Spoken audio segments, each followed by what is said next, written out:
Page 10, Tune Twisters. Well, this looks like a mess. Let's see what we got going on here. Sometimes when you open up a piece of music and look at it, you think, oh, good grief, what am I getting into? Well, this is one of the reasons I have a system for learning a piece of music. It doesn't matter how ugly it is. I just simply go through the system and I work it out and I put it together piece by piece. And that's what I'm doing here. So we're learning new stuff, expression stuff, more like into interpreting the music. We're going to get more into interpreting the music.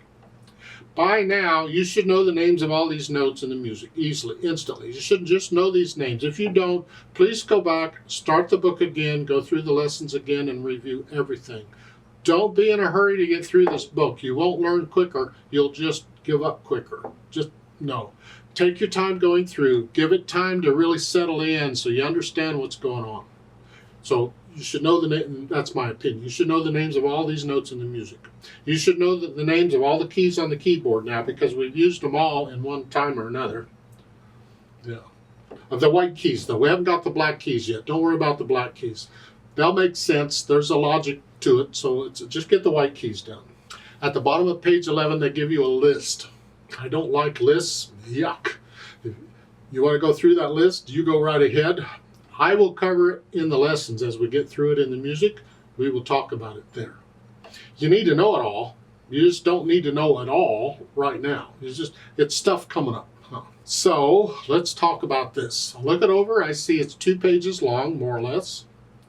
We have treble and bass clef, 4/4 time signature now. So there's 4 counts in a measure, but a quarter note still gets a count. We have what? Quarter notes and half notes. Whole notes going on. I don't see any dotted notes, so it's just basic rhythm. Simple rhythm shouldn't be a problem.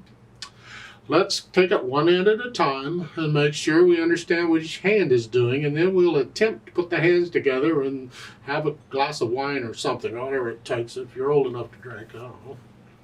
Right hand is starting here. You don't need any other finger numbers. Please don't be reading finger numbers. You only need a finger number at the beginning here to tell you where to put the hand. And since we're not moving the hands around yet, you don't need any of the other finger numbers. Just read the notes here. And if it's tricky for you, then forget the rhythm, just play the notes.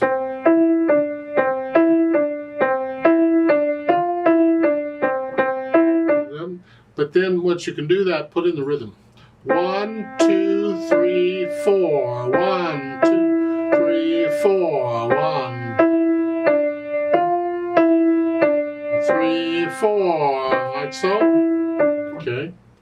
Go through the whole thing like that. Make sure you get the notes and the rhythms. Do the same thing with the left hand. It's here. Here. These are all just quarter notes. Once you get the notes down.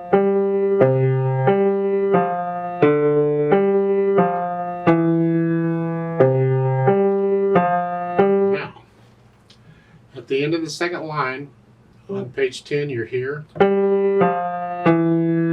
look at the third line. They want thumb up here. You got to move the hand. We are moving the hand. Oh, isn't this wonderful? Look, this is where you might need a finger number. When you have to move the hand, it's nice to have a finger number to tell you which finger to use. Tells you, and here you simply lift the hand up and come up. You're coming from here to here. So I'm ending here to here. You may have to practice that move if you need to, and of course you got to look at the keyboard for that. Here. So the last measure, the second line is 1, 2, 3, lift up 1. It's like taking a breath. We did that. Well, here we're moving. Okay. Now over on page 11, in the third line down, you're here. Now they want you to come back down here. Here, I would prefer, rather than lifting up and moving and staying in this nice, neat 5-finger position, because this nice, neat 5-finger position is going to go away. It will never go away completely. You'll still have it from, but you're going to get it less and less. You're going to have to start spreading out and scrunching up. The hand is going to be changing size.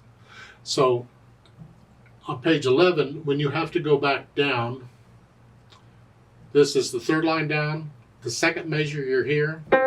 Third measure, you want to be here. I'm going to suggest just stretch out, and you can reach it here. And then once you play it, then you come down. So rather than lifting up and move, I'm going to here. Because eventually you'll develop a feel for that. Because note to note, C to C, or A to A, or D to D, these are important in piano, and so you need to develop a feel for that eventually. So just go ahead, you're here, just as you're playing, holding it down, just go ahead and reach your hand out, get it here, ready to go, and then you can just go on. Then immediately claps because you need the thumb here. That's what I'm going to recommend you do. We couldn't do it going up because we were here, and we needed to go to here. Now if you can reach up, you can stretch up, your hand's big enough, that's great, then do that. Here, and then claps. I will do that anytime rather than lifting and moving, because I like to feel my way around the keyboard, and when you lift up, you can lose it. Where am I? But as long as I can stretch out and I can feel these distances, I can stay anchored to where I'm at. It's a personal thing, and it takes time to develop. Because I haven't been telling you in the past, and I should have been, shame on me, that on these pieces, when you're in one position, whatever it is, and you're not moving around, you should be able to play the piece without looking at the keyboard. You don't want to get where you've got to always have the keyboard, because there's people who will, like at the beginning, they'll say, okay, the first note is here, and they'll look down, and then look up and say, the next note is here, and they'll look down, and that they've got to look down to see every note. No, don't look down. Know which keys your fingers are on. That's part of it.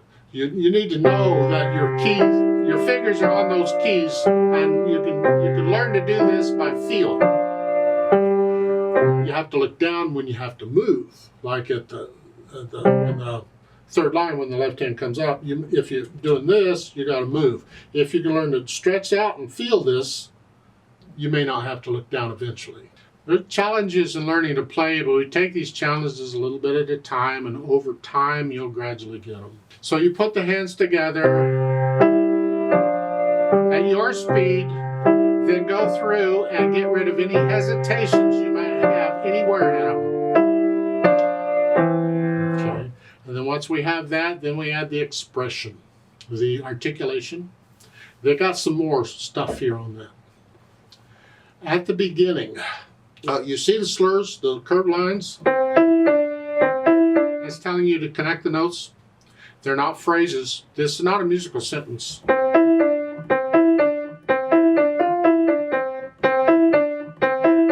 Could be, maybe, but it's a very short sentence. No, it's interpretation. How do you feel it's a sentence? If so, lift up.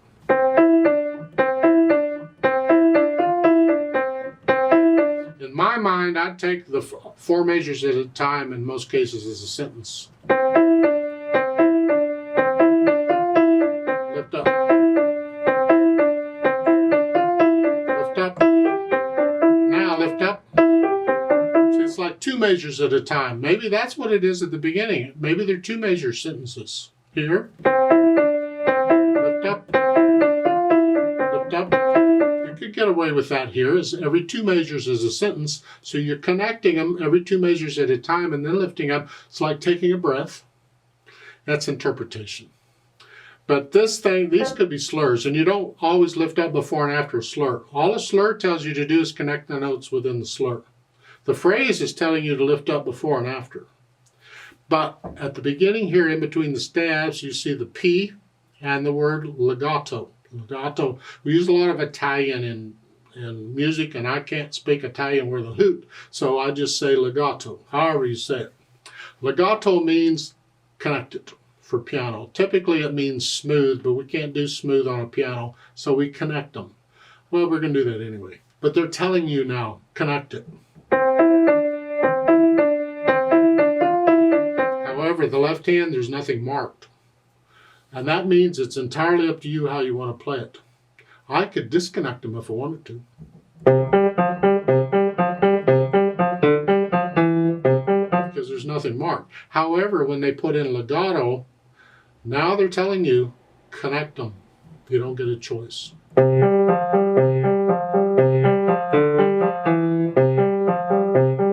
Connect them.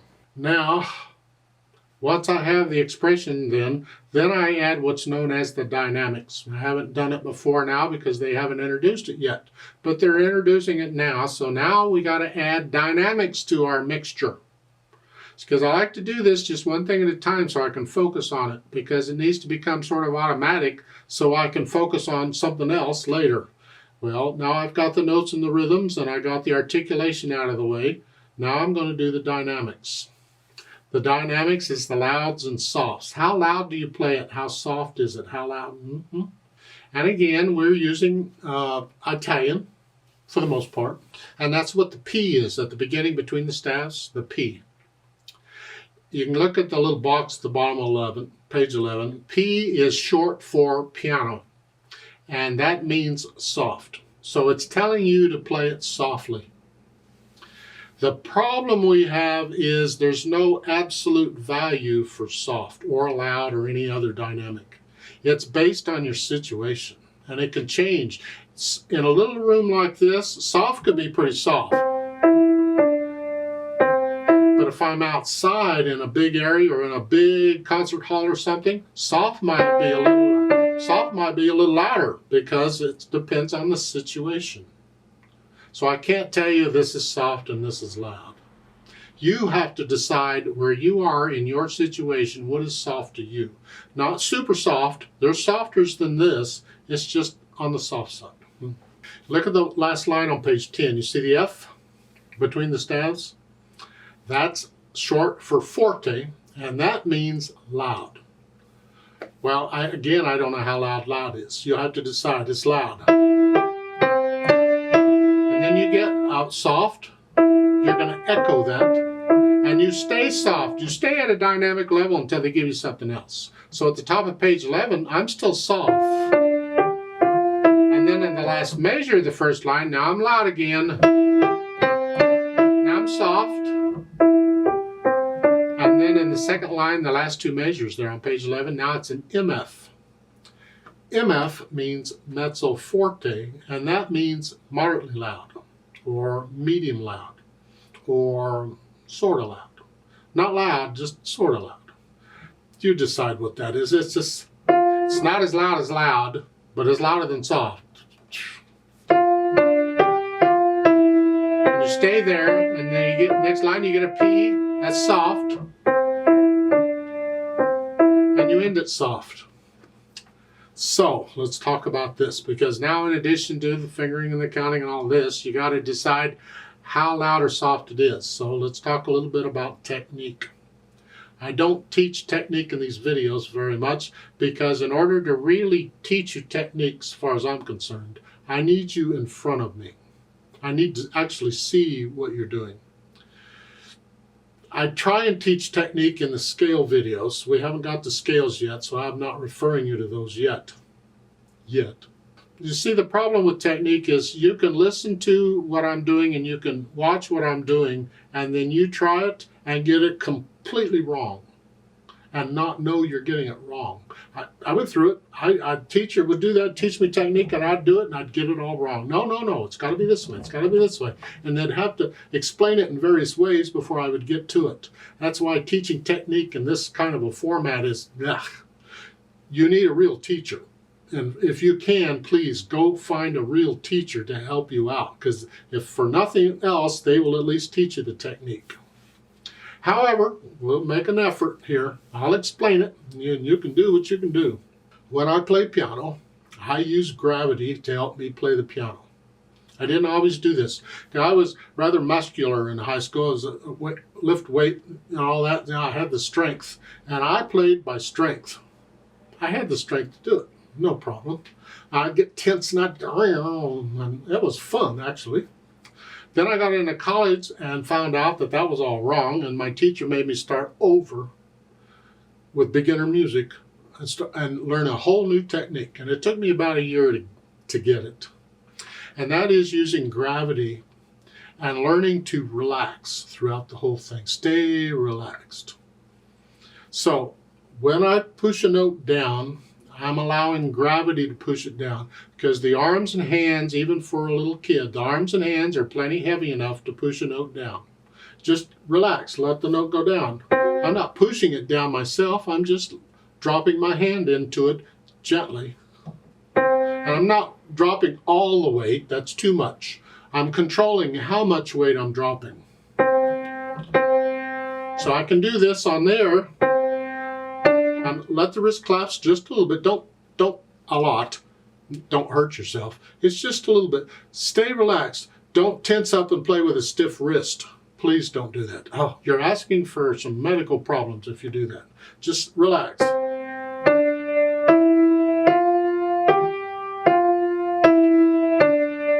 But the weight is doing it. I'm walking on the piano. You know, as you're walking down the street, you're shifting weight from one leg to the other, from one foot to the other. And the foot is actually getting the weight and pushing down on it. Same thing here, except I got 5 feet. And I'm simply transferring weight from finger to finger.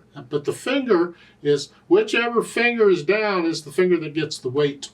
I'm not holding the hand still and trying to use the fingers. That's what I'm trying to get away from. Don't do that. Relax, let the weight push it down. Transfer weight here, here, here, here. And just, it's a very small motion. I try and exaggerate it so you can sort of see it, but it's really a small motion.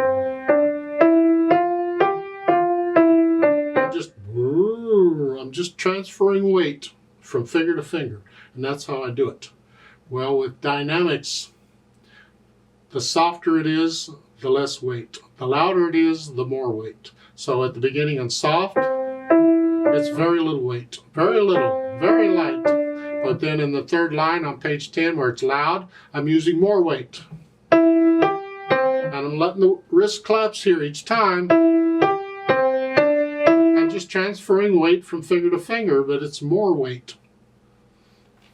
And that's what I'm going to ask you to do, this 5-finger thing here. Just go up and down.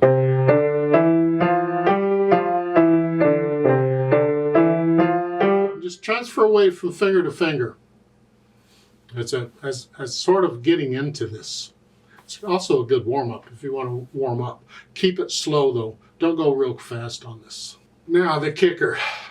I don't know how well you're getting it or how well you're understanding this stuff or whatever. But if you're doing well, try this. If you're struggling, forget it for now. You need to be able to do it eventually, but we'll see. And that is the dynamic given in the music applies to the melody. So you got to figure out where the melody is. Well, in this piece, it's the right hand. That's melody. This is backup. This is background. Background singers doing their thing. So this is soft, and this is background. Can you play one hand a little louder than the other? Can you put a little more weight in one hand than the other? Again, it's one of those things where you're doing different things in the hands at the same time. So this is soft, this is very soft. At the same time,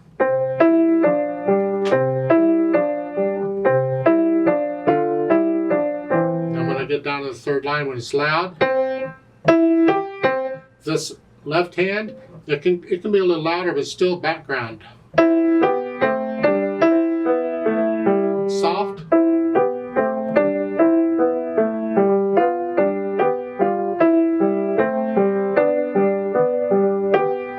So we want to hear the melody. So keep everything else in the background. That takes control and that takes time. When you're doing this little bit, doesn't matter where you do it, you're doing it. With that, try playing one hand loud and one hand soft. Same time. Then switch them. Loud here, soft. Just a lot of weight in one hand and very light in the other, just as a practice of getting the control of playing one hand louder than the other. So we add the dynamics. Then I think about the speed. Finally, they're giving us the speed. At the beginning above the stab, you see the word moderato. It's another Italian word. It just means moderately. Means not fast or slow, just somewhere in the middle. And it's not a set value now. It's just, what do you feel somewhere in the middle is? There's one more symbol I forgot to mention I need to point out, and that is at the top of page 11. In the first line and the next to the last measure. On the G, a B, you see it's a dot with a half circle. That's called a hold or a fermata.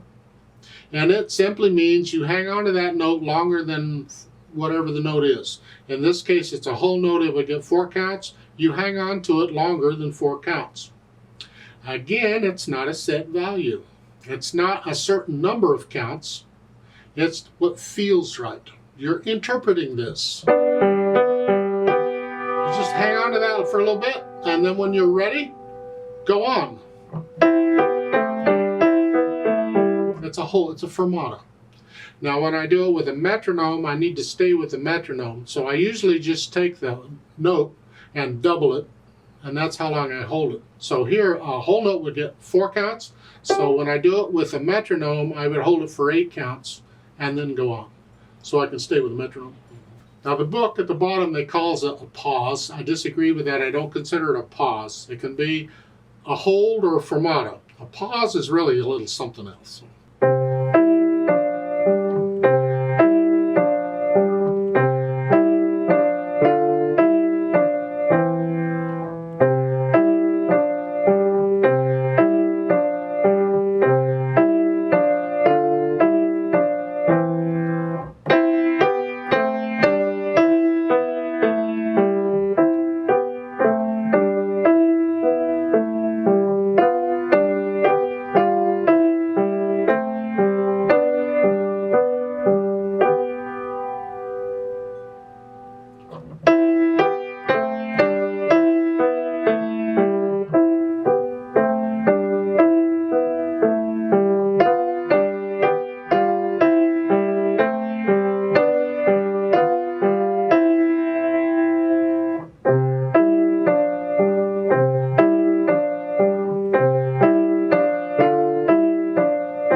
See at the bottom of page 11, the next to the last measure, there's an RIT in there.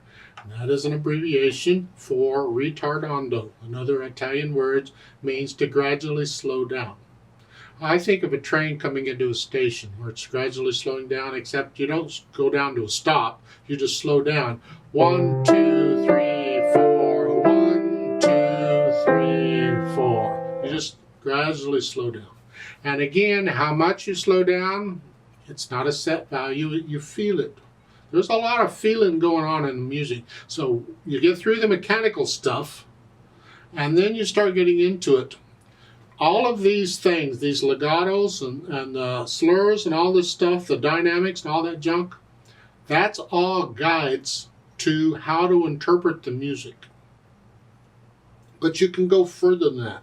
That gets you started. You feel this. How do you feel this?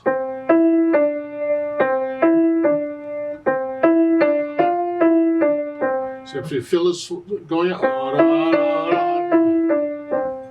feel this, experiment with it, see what you think with it. Get some emotion into it or something. Try and feel something with it rather than just note, note, note, note, note, note. Let's play this together very slowly. This is after you've learned it. And on the play with me's, I don't do dynamics. I don't do louds and softs. We're not performing it.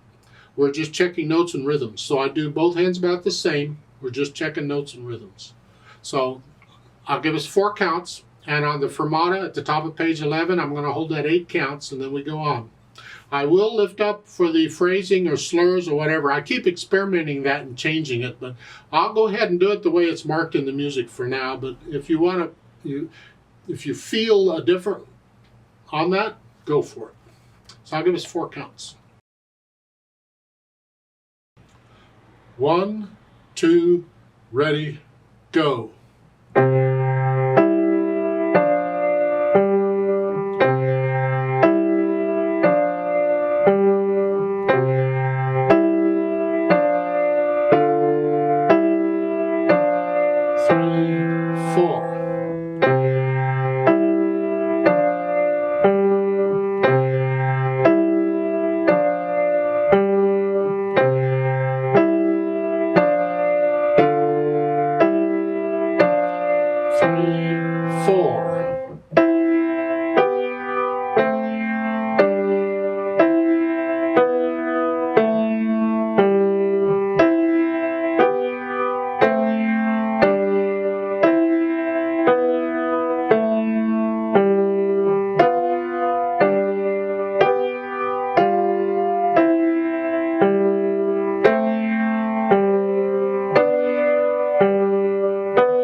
2, 3, 4, hold, 2, 3, go on.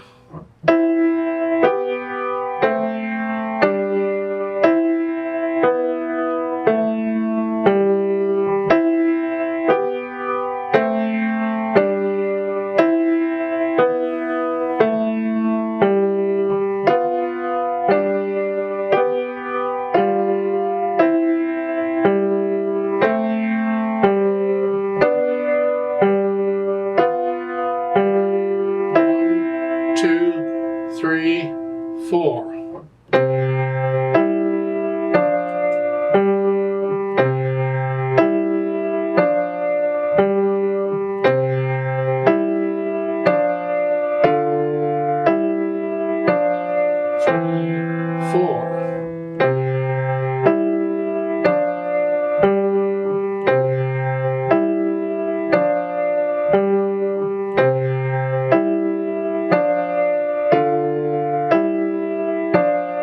Three, four, off.